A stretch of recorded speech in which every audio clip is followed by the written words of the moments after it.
Le 25 août 1944, Paris se réveille libre. Mais cette liberté n'est pas arrivée de l'extérieur. Depuis une semaine, la ville se libérait elle-même. Tout commence le 15 août, par une grève de la police parisienne.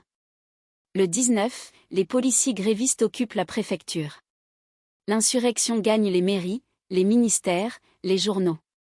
Les pavés ressortent des rues, plus de 600 barricades coupent la ville. Les insurgés ont très peu d'armes, ils prennent celles de l'ennemi. Le plan allié, pourtant, prévoyait de contourner Paris. Une bataille de rue coûterait trop cher en hommes, et ravitailler 2,5 millions d'habitants ralentirait tout. C'est un Français, le général Leclerc, appuyé par de Gaulle, qui force la décision. Sa deuxième division blindée reçoit l'ordre de foncer sur la capitale. Le 24 août au soir, une avant-garde se faufile par la porte d'Italie. Les premiers blindés qui atteignent l'hôtel de ville portent des noms étranges pour une division française, Guadalajara, Teruel, Madrid. Ce sont les hommes de la Nueve, une compagnie composée de républicains espagnols, qui se battent contre le fascisme depuis 1936. Cette nuit-là, les cloches de Notre-Dame sonnent pour la première fois depuis 4 ans. Le lendemain, la division entre dans Paris avec les troupes américaines. Les combats durent toute la journée.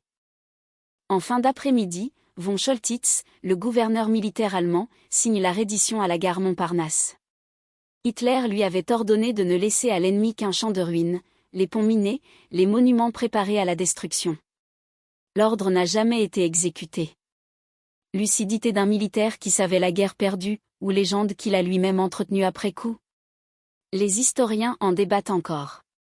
Les ponts, eux, sont toujours debout.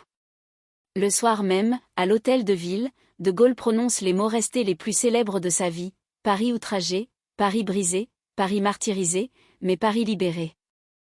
Le lendemain, il descend les Champs-Élysées à pied, au milieu d'une foule immense. La semaine a coûté des centaines de vies, insurgés, soldats de Leclerc, civils pris dans les combats. Quant aux Espagnols de la Nueve, entrés les premiers, il a fallu attendre 2015 pour qu'un jardin de l'hôtel de ville porte enfin leur nom.